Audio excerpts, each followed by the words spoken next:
बच्चा छोटा होता है, उसको भाषा का ज्ञान कौन कराती है? जोर से बोलिए, सुनाई नहीं पड़ रहा है। बच्चा छोटा होता है, उसको भाषा का ज्ञान कराने वाली माँ है। अब माँ ही अगर मधुर बोलने वाली नहीं होगी तो बच्चे के अंदर जो भाषा का विकास होगा वह भी वैसा ही होगा जैसा माँ का है। इसलिए हमारे यहाँ मातृभाषा होती है, पितृभाषा नहीं होती है। मातृभूमि होती है, पितृभूमि नहीं होती है। भाषा और भूमि का संबंध मां से है, पिता से नहीं। फ्लैट की रजिस्ट्री भले ही पिताजी के नाम से हो, लेकिन कहा मातृभूमि ही जाएगा। भैया तुम्हारी मातृभूमि, किसी को कहते सुना तुम्हारी पितृभूमि कहाँ है? क्यों? क्योंकि भाषा का संबंध और भूमि का संबंध यह मां से होता है, स्त्री से होता है, पुरुष से नहीं होता है। इसलिए जिस घर में स्त्री मधुर बोलने वाली होगी, मैं व्यासपीठ से कह रहा हूं, उस घर के बच्चे हमेशा मधुर भाषी ही होंगे।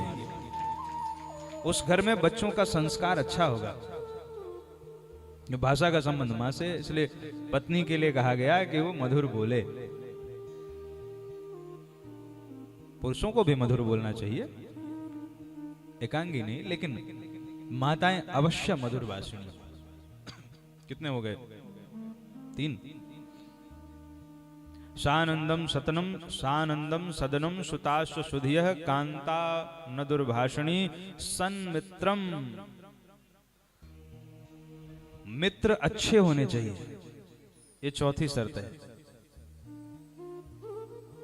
मित्रता अच्छे लोगों से हो, उठना बैठना अच्छे लोगों के बीच में हो, चाहे वह स्त्री हो अथवा पुरुष हो।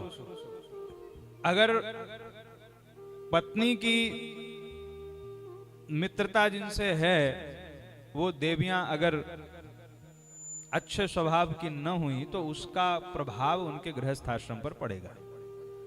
और पुरुष की जिनसे मित्रता है, अगर वो भी अच्छे नहीं हुए तो उसका प्रभाव भी उनके गृहस्थाश्रम पर पड़ेगा। मित्र का सीधा प्रभाव गृहस्थाश्रम पर पड़ता है, इसलिए मित्रता अच्छे लोगों से होनी चाहिए।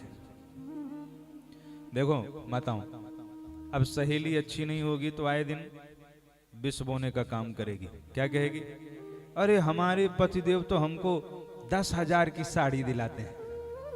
भर दिया कि नहीं? अरे देखो ये हमको कितना सोने का ये गहना दिलाया हमको, अभी आपको तुमको नहीं दिलाया क्या? कोई बात नहीं, देखो हमको तो दिलाते हैं, रोज दिलाते हैं।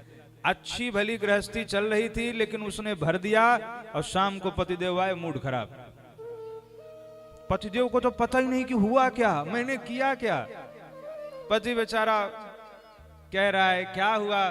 कुछ नहीं, तुम तो हमसे प्रेम ही नहीं करते हो। वो बेचारा, उसको समझने में 1 घंटा 1.5 घंटा लग जाएगा कि बात ये बिगड़ी कहां से।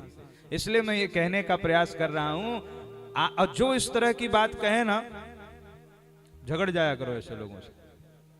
अच्छी बात है, लेकिन ये ऐसी बातें मत बोला करो जिससे हमारे गृहस्थाश्रम पे कोई प्रभाव पड़े। अथवा मत झगड़ो, इधर से सुनो इधर से निकाल दो।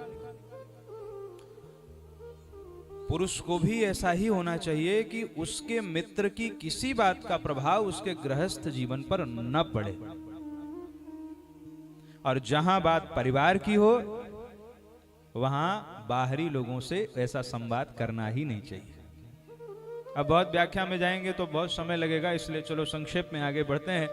ये चौथी शर्त है, मित्र अच्छे होने चाहिए, सन्मित्रम। और 5वीं शर्त है सुधनम,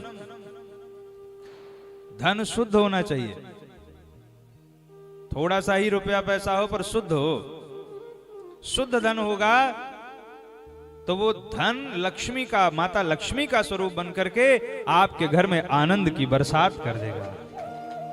इसलिए धन शुद्ध होना चाहिए, कम हो पर शुद्ध हो।